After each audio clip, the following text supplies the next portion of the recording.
എല്ലാവരും ഓണാഘോഷത്തിൻ്റെ തിരക്കിലായിരിക്കും അല്ലേ? ഓണപ്പാച്ചിൽ എന്ന് പറയാം ഇല്ലേ? ഇനിയിപ്പോൾ തിരക്കോട് തിരക്കായി. പിന്നെ സാധനങ്ങളൊക്കെ മേടിച്ചു തുടങ്ങി എല്ലാവരും.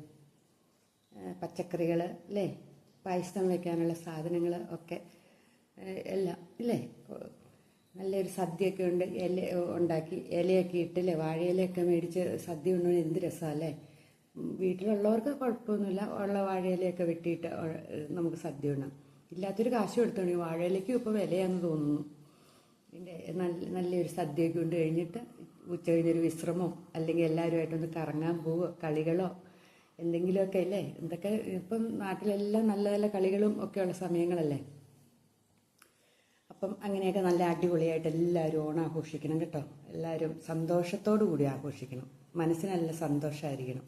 കുടുംബാംഗങ്ങളെല്ലാവരും, മക്കളൊക്കെ ദൂരെയുള്ളവരൊക്കെ, മക്കളൊക്കെ ചില വീടുകളിൽ വരും, ഹസ്ബൻഡ് ദൂരെയുള്ളവർ വരും, അല്ലെ ഭാര്യമാരുള്ളവർ, അങ്ങനെയൊക്കെ എല്ലാവരും ഒത്തുകൂടുന്ന ഒരു സമയവും കൂടെ. അപ്പം പരമാവധി ആസ്വദിച്ച് എല്ലാവരും കൂടെ ഓണം ആഘോഷിക്കുക അല്ലേ.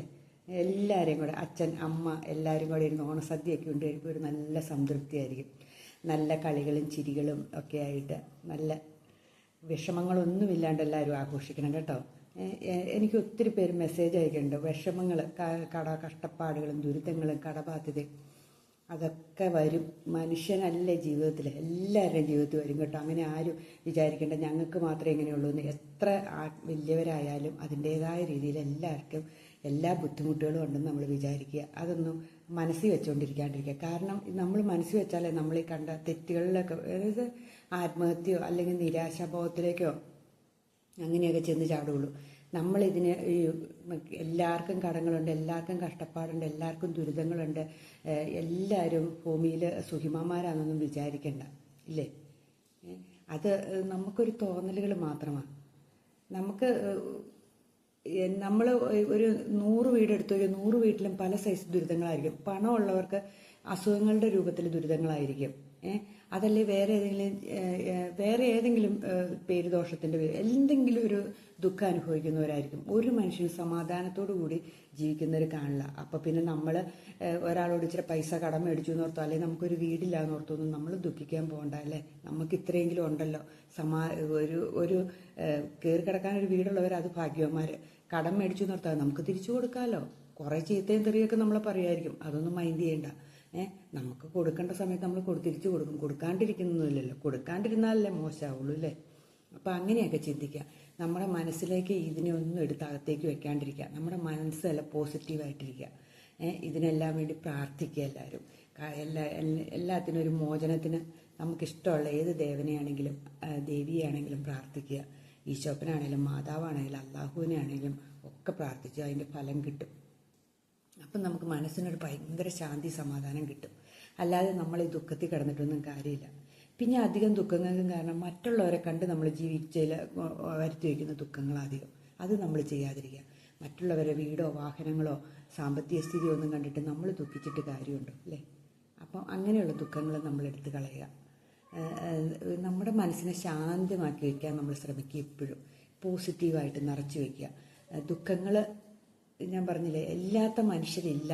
എല്ലാ മനുഷ്യർക്കും എല്ലാവർക്കും ഉണ്ട് ദുഃഖം. നമ്മൾ വലിയ ആചാര്യന്മാരായിട്ടുള്ളവരോ അല്ലെങ്കിൽ നമ്മുടെ ഭഗവാന്മാർ തന്നെ ഒന്ന് എടുത്തു നോക്കി, അവർക്ക് വേറെ ദുഃഖങ്ങളുണ്ടായിട്ടുണ്ട് ജീവിതത്തിൽ അല്ലേ. അതിനെല്ലാം പുഞ്ചിരിച്ചോടെ നേരിടുക. ആര് നമ്മൾ തെറി പറഞ്ഞാലും നമ്മൾ പുഞ്ചിരിച്ചോ, ഒരു കുഴപ്പമില്ല.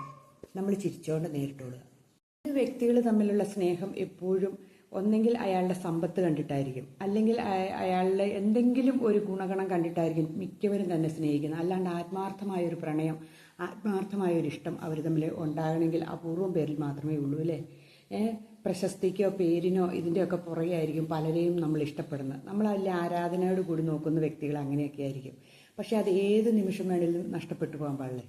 ഒരു മൺവിളക്കിനകത്ത്, ഒരു മൺചിരാതിനകത്ത് തിരിയിട്ട് കത്തിക്കും പോലെയാണ്. ആ തിരി കെട്ടുപോയി കഴിഞ്ഞിട്ടുണ്ടെങ്കിൽ മൺചിരാത് പിന്നെ ഒരു വെറും മണ്ണ് വിളക്കായി മാറിയില്ലേ. അതേ രീതിയിൽ തന്നെയായിരിക്കും അവരുമായിട്ടുള്ള ബന്ധം. നമ്മൾ അവരെ ഇഷ്ടപ്പെടുന്നത് ആ തിരിയുടെ പ്രകാശത്തിൽ കൂടെ കണ്ടിട്ടാണ്.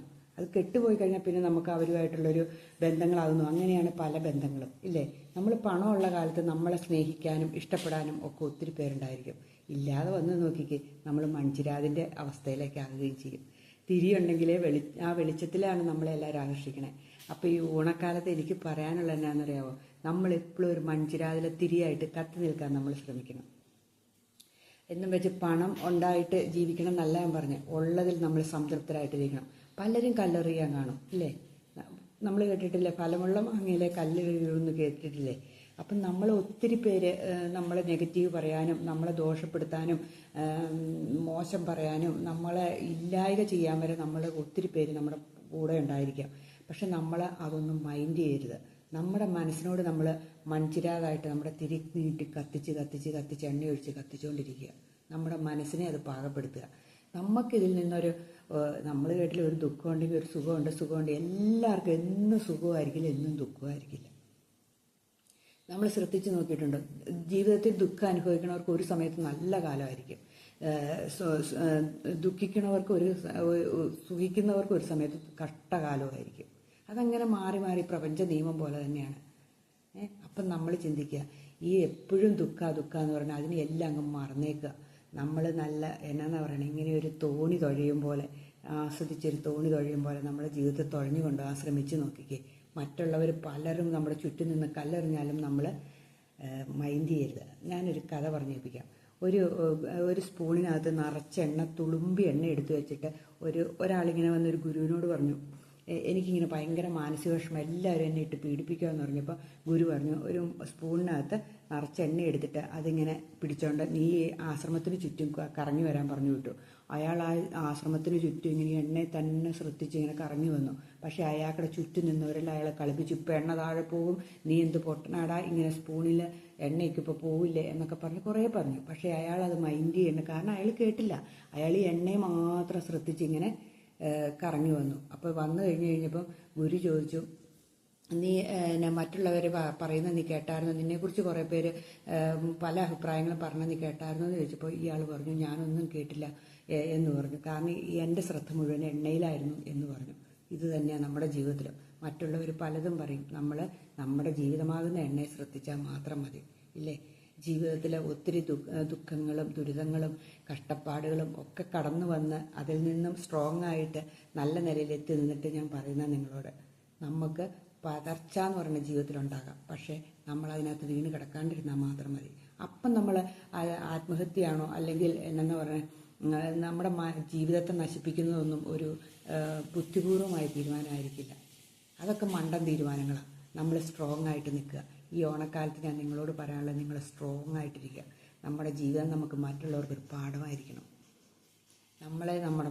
നമ്മളോട് ചേർന്ന് നിൽക്കുന്ന കുറച്ച് പേരുണ്ട്, അവർക്ക് നമ്മൾ സ്ട്രോങ് ആയ വ്യക്തിയായി നിന്നെങ്കിൽ മാത്രമേ അവർക്ക് മുന്നോട്ട് പോകാൻ പറ്റുള്ളൂ അല്ലേ. അവരെ തളർന്നു പോയിട്ടുണ്ടെങ്കിൽ അവർക്ക് പിന്നെ ഒന്നും ചെയ്യാൻ സാധിക്കില്ല. അപ്പം നമ്മുടെ ജീവിതം എന്ന് പറയുന്നത് നമ്മൾ സന്തോഷത്തോടെ ആനന്ദത്തോടെ പാട്ടും പാടി തുഴഞ്ഞുകൊണ്ടൊരു തോണിയായിട്ട് നമ്മൾ കണക്കാക്കിയാൽ മതി. എല്ലാവരും ഇങ്ങനെയൊക്കെ തന്നെയാണ് ഈ ജീവിതത്തിൽ. ആരും അങ്ങനെ നൂലെ കെട്ടി ഇറക്കിയ മനുഷ്യരൊന്നും ഈ ലോകത്തെ ഉണ്ടെന്ന് എനിക്ക് തോന്നുന്നില്ല. എല്ലാവർക്കും ഉണ്ട് ഒരു തരത്തിൽ അല്ലെങ്കിൽ ഒരു തരത്തിൽ. ഭർത്താവ് മരിച്ചവരുണ്ട്, ഭാര്യ മരിച്ചവരുണ്ട്, രോഗം ബാധിച്ചവരുണ്ട്. നമ്മളും ചിന്തിച്ച് നോക്കി, കടബാധ്യതയുണ്ട്, വീടില്ലാത്ത ദുഃഖമുണ്ട്, മക്കൾ ശരിയല്ലാത്ത ദുഃഖമുണ്ട്, ഭർത്താവ് ഭാര്യ, ഇങ്ങനെ നമ്മൾ ദുഃഖം അനുഭവിക്കുന്നവരെ മാത്രമേ നമുക്ക് ഈ ലോകത്ത് കാണാൻ പറ്റുള്ളൂ. നമ്മൾ ഒരാളോട് അല്ലെങ്കിൽ നമ്മൾ വലിയ സന്തോഷവന്മാരായിട്ടിരിക്കുന്ന ഒരാളോട് അടുത്ത് നിന്ന് സംസാരിച്ച് നോക്കി, അവരിൽ എന്തെങ്കിലും ഒരു ദുഃഖം കാണും. കുറേ നാൾ പരിചയപ്പെട്ട് കഴിയുമ്പോൾ അവരെന്തെങ്കിലും ഒരു ദുഃഖം നമ്മളോട് പറഞ്ഞിരിക്കും ഇല്ലേ. അപ്പം നമ്മൾ ചിന്തിക്കുക, എല്ലാവർക്കും ഒന്ന് സുഖം എന്ന് പറയുന്നത് എപ്പോഴും സുഖം കുറവും ദുഃഖം കൂടുതലായി മനുഷ്യ ജീവിതത്തിൽ. സുഖം ഇച്ചിരി സമയം കിട്ടുള്ളൂ, ദുഃഖം എന്ന് പറഞ്ഞാൽ ഒത്തിരി സമയം നമുക്ക് ജീവിതത്തിലുണ്ട്. അപ്പം നമ്മൾ ആ കിട്ടിയ സുഖത്തിൽ നമ്മൾ മനസ്സിലാക്കിയെടുക്കുക, നമുക്ക് കിട്ടിയ ആ സുഖത്തിൻ്റെ സന്തോഷം നമ്മൾ അനുഭവിക്കാൻ ശ്രമിക്കുക ഇല്ലേ. അപ്പം ഈ ഓണത്തിൽ നമ്മൾ നല്ല ഫുഡൊക്കെ കഴിച്ച് നമ്മൾ പരമാവധി സന്തോഷവന്മാരായിട്ട് സന്തോഷത്തോടു കൂടി ഇരിക്കുക. അടുത്ത ഓണം വരെ നമുക്ക് എന്നും ഓണമാകാൻ നമ്മൾ പ്രാർത്ഥിച്ചുകൊണ്ടിരിക്കുക. നമ്മുടെ എല്ലാ ദുഃഖങ്ങൾക്കും ഒരു പരിഹാരമുള്ള എന്നാണെന്നറിയാം, പ്രാർത്ഥനയാണ്. നമ്മൾ പരമാവധി പ്രാർത്ഥിക്കുക. അപ്പം അത് നമ്മുടെ മനസ്സിനൊരു ശാന്തി കിട്ടി. ഏകാന്തതയൊക്കെ മാറിപ്പോകാൻ ഈ പ്രാർത്ഥന നമുക്ക് സാധിക്കും കേട്ടോ. ഒത്തിരി പേര് ഏകാന്തത അനുഭവിക്കുന്നവരുണ്ട്. അവരൊക്കെ എഴുതി വെച്ച് പ്രാർത്ഥിക്കുകയോ, നമ്മുടെ ദുഃഖങ്ങളെല്ലാം കൂടി ഒരു കടലാസിൽ ഒരു ജേർണലായിട്ട് എഴുതി വെക്കുക. എന്നിട്ട് ഓരോരോ ദുഃഖങ്ങൾക്ക് ഒരു ദിവസം എഴുതിയാൽ മതി. എന്നിട്ട് നമ്മൾ മനസ്സിന് ഇതെല്ലാം പോകാൻ വേണ്ടിയിട്ട് നമ്മൾ മെഡിറ്റേഷൻ ചെയ്യുമ്പോൾ കണ്ണടച്ചിരുന്നിട്ട് നമ്മുടെ ഈ ഭാഗത്ത് നമ്മുടെ ശ്രദ്ധ കൊണ്ടുവരിക. കണ്ണ് മാറ്റരുത്, നമ്മുടെ അവിടെ അങ്ങ് ശ്രദ്ധിച്ചാൽ മതി. കണ്ണ് മാറ്റിയാൽ നമുക്ക് ചിലപ്പോൾ തലവേദന എടുക്കാൻ സാധ്യതയുണ്ട്. നമ്മൾ ചുമ്മാ കണ്ണടച്ചിരുന്നാൽ മതി. എന്നിട്ട് നമ്മളിങ്ങനെ ഏതെങ്കിലും ഒരു കവചമായിട്ട് നമ്മളിൽ നിന്ന് അതിന് രക്ഷപ്പെടുന്നു മാർഗം മാത്രം, രക്ഷപ്പെടുന്നത് മാത്രം ചിന്തിച്ചുകൊണ്ടിരുന്നേ. കുറച്ച് ദിവസം കഴിയുമ്പോൾ നമ്മളിൽ നിന്നൊരു പോസിറ്റീവ് എനർജി ഉണ്ടാകുന്നതാണ്. നമുക്ക് മാറും. നമ്മുടെ ദുഃഖങ്ങളെല്ലാം മാറി പുഞ്ചിരിക്കുന്ന ഒരു മുഖത്തോടെ എല്ലാത്തിനും പുഞ്ചിരിയോടെ നേരിടാൻ പഠിക്കുക. ആദ്യം തന്നെ ശാന്തമായിരിക്കാൻ ശ്രമിക്കുക. ശാന്തമായിരുന്നിട്ട് നല്ലത് ചിന്തിക്കുക, നെഗറ്റീവ് ചിന്തിക്കരുത്. എവിടെയെങ്കിലും പോയി ഇരിക്കുമ്പോഴത്തേനും പിന്നെ നമ്മുടെ മനസ്സിന് നമ്മുടെ ഒരു കള്ളത്തരമുണ്ട്. അത് നമ്മുടെ മനസ്സിലേക്ക് പിന്നെ ഈ നെഗറ്റീവ് ചിന്തകൾ, പഴയ ചിന്തകളും ഒക്കെ വരും. നമുക്ക് പുതിയൊരു ചിന്തയില്ല. അതാണ് ഏറ്റവും വലിയ പാട്. മനുഷ്യൻ്റെ എല്ലാവരുടെ സഹജമായൊരു സ്വഭാവമാണ്. പഴയ ചിന്തകളെ നമ്മുടെ മനസ്സിലുള്ളൂ. പുതിയതായിട്ട് ഒരു ചിന്തയും നമ്മുടെ മനസ്സിൽ വരില്ല. നമ്മൾ ആ പഴയ ചിന്തയിൽ അടിഞ്ഞു കിടക്കാണ്ടിരിക്കുക. പുതിയ ചിന്തകൾ നമ്മുടെ മനസ്സിൽ നിറച്ച് നമ്മൾ കൊണ്ടുപോകുക. നമുക്ക് ആ നിമിഷത്തിൽ എന്ത് വേണേലും ഓർക്കാമല്ലോ. പഴയതൊക്കെ പോട്ടെ. നമ്മൾ കീറി പറഞ്ഞ് നമ്മുടെ ഡ്രസ്സുകൾ സൂക്ഷിച്ച് വെച്ചുകൊണ്ടിരിക്കാറുണ്ട്. അത് നമ്മളെടുത്ത് കളയില്ലേ? അതുപോലെ നമ്മൾ കളഞ്ഞേക്കുക. പഴയ ഭക്ഷണ സാധനങ്ങൾ സൂക്ഷിച്ചു വയ്ക്കുമോ? കളയില്ലേ? അങ്ങനെ നമ്മുടെ മനസ്സിലുള്ളതിന് നമുക്ക് കളയാൻ പഠിക്കുക. അപ്പം നമ്മുടെ മനസ്സ് ക്ലീനായിട്ട് വരും. എന്നിട്ട് നമ്മൾ സന്തോഷത്തോടെ ഇരിക്കുക. എന്നാലേ നമുക്ക് സമാധാനത്തോടെ ഓണമൊക്കെ ആഘോഷിക്കാൻ പറ്റുള്ളൂ. ഏത് ആഘോഷമാണെങ്കിലും നമുക്ക് സമാധാനത്തോടെ ആഘോഷിക്കണമെങ്കിൽ നമ്മൾ മനസ്സിലുള്ള പഴയതിനെ എടുത്ത് ദൂരെ കളയണം. എന്നിട്ട് നമ്മൾ പുതിയതിനെ നിറച്ച് വയ്ക്കണം. പുതിയ സാധനങ്ങളല്ല നമ്മൾ വാങ്ങുന്നത്. എല്ലാ കാര്യവും നമ്മുടെ മനസ്സിന് ദുഃഖം ഉണ്ടാക്കുന്ന സ്ഥലങ്ങളിൽ പോകാതിരിക്കുക. ദുഃഖം ഉണ്ടാക്കുന്നവരോട് കൂട്ടുകൂടാണ്ടിരിക്കുക. നമുക്കറിയാലോ, ഒരാളുടെ പറച്ചിൽ അല്ലെങ്കിൽ ഒരാളുടെ രീതികൾ കാണുമ്പോൾ നമുക്കറിയാം നമ്മളിലേക്ക് പോസിറ്റീവ് തന്നവരാണോ നെഗറ്റീവ് തന്നവരാണോ നമുക്ക് ചിന്തിക്കാൻ പറ്റൂലേ. അപ്പം നെഗറ്റീവ് തന്നവരെ നമ്മൾ ഒഴിവാക്കി വിടുക. പോസിറ്റീവ് തന്നവരെ മാത്രമേ നമ്മൾ സ്വീകരിക്കാവൂ. എന്നിട്ട് നമ്മൾ സന്തോഷത്തോടെ ഇരിക്കുക. പരമാവധി സന്തോഷത്തോടെ ഇരിക്കുക. സന്തോഷിച്ച മുഖത്തോടെ ഇരിക്കുക. എല്ലാ പ്രശ്നങ്ങളും വന്നാലും ചിരിച്ചു തള്ളിയുക. ഒത്തിരി പ്രശ്നങ്ങൾ ചുറ്റും നിന്ന് തെറി പറഞ്ഞാൽ പോലും നമ്മൾ മൈൻഡ് ചെയ്യണ്ടെന്നേ. നമ്മുടെ മനസ്സങ്ങ് കൊടുക്കുമ്പോഴാണ് നമ്മൾ അതിനകത്ത് വിഷമം പുഞ്ചിരിച്ചങ്ങ് കടന്നു പോയേക്കുക. ഒത്തിരി പേരും എല്ലാവരുടെയും ജീവിതത്തിലുണ്ടെന്ന് ഞാൻ എപ്പോഴും പറയുന്നു. ഒത്തിരി പേരിങ്ങനെ കഷ്ടപ്പാട് ദുരിതങ്ങളിൽ മറ്റുള്ളവരുടെ കുത്തുവാക്കുകളും ഒക്കെ പറയുന്നവരാണ്. നമ്മൾ മൈൻഡ് ചെയ്യേണ്ട. ആ കുത്തുവാക്ക് അവർ തന്നെ പറയണം. അവരുടെ സ്വഭാവമാണ് അവർ പറയണത്. അതിന് നമ്മൾ മൈൻഡ് ചെയ്യണ്ടായിരുന്നോ? നമ്മുടെ സ്വഭാവം അതല്ലല്ലോ. അതിനെല്ലാം സ്വീകരിക്കേണ്ട കാര്യമില്ലല്ലോ. നമുക്ക് പറയുന്നവർ പറയട്ടെ. കുത്തുവാക്ക അവരുടെ മനസ്സിൻ്റെ ഉള്ളിലെ ദുഷിപ്പാണ് അവർ പുറത്തേക്ക് വിടുന്നത്. അത് നമ്മൾ മനസ്സിലാക്കണം. നമ്മൾ മൈൻഡ് ചെയ്യേണ്ട കാര്യമില്ല. ഇത് പറയാൻ ആരെങ്കിലും ഇനി പറയുവാണ്, എന്നോടിത് പറയണ്ട, എനിക്കിട്ട് കേൾക്കുകയും വേണ്ട എന്നൊന്ന് പറഞ്ഞു നോക്കിക്കേ. നമ്മുടെ മനസ്സിന് ശാന്തി, സമാധാനം. ആരെന്ത് പറഞ്ഞാലും, അല്ലെങ്കിൽ എനിക്ക് വേറെ എന്തെങ്കിലും പണിയുണ്ട്, എനിക്ക് ഇതിനൊന്നും സമയമില്ല എന്ന് പറഞ്ഞ് നമ്മളെനിക്ക് നമ്മുടെ സ്ഥലം കാലിയാക്കി പൊക്കോളുക. ഇതൊക്കെയാണ് ചെയ്യേണ്ടത്. ഇങ്ങനെയൊക്കെ നമ്മൾ ജീവിച്ചാൽ നമുക്ക് ഒത്തിരി സമാധാനം ഉണ്ടാവുന്നേ. നമ്മുടെ മനസ്സിൽ നിന്ന് ദുഃഖങ്ങൾ പോകും, ഉറപ്പായ കാര്യമാണ്. അപ്പോൾ പോസിറ്റീവായിട്ടിരിക്കണം. നന്നായിട്ട് ആഘോഷിക്കണം, സന്തോഷിക്കണം. മക്കളും ചെറുമക്കളും കൊച്ചുമക്കളും അല്ലെങ്കിൽ ഹസ്ബൻഡോ എല്ലാവരും വന്നിട്ടുണ്ടെങ്കിൽ അവരുടെ കൂടെയൊക്കെ ഇരുന്ന് നന്നായിട്ട് ആഘോഷിക്കുക. നല്ല സന്തോഷത്തോടെ ഇരിക്കുക. അതാ വേണ്ടത് കേട്ടോ. ആരും ദുഃഖത്തിൽ കിടന്ന് വിഷമിക്കരുത്. അപ്പം ഇനി ഓണത്തിന് നമുക്ക് കാണാം കേട്ടോ. ഇടയ്ക്ക് ഞാൻ വീഡിയോ ഇടും കേട്ടോ. വീഡിയോ ഒക്കെ ഇടും ഞാൻ. പക്ഷേ എന്നാലും എല്ലാവർക്കും എൻ്റെ ഹൃദയം നിറഞ്ഞ ഓണാശംസകൾ ഒന്നോടെ കേട്ടോ. എല്ലാവരും നന്നായിട്ട് ആസ്വദിച്ച് ഓണം കേട്ടോ ആഘോഷിക്കണം.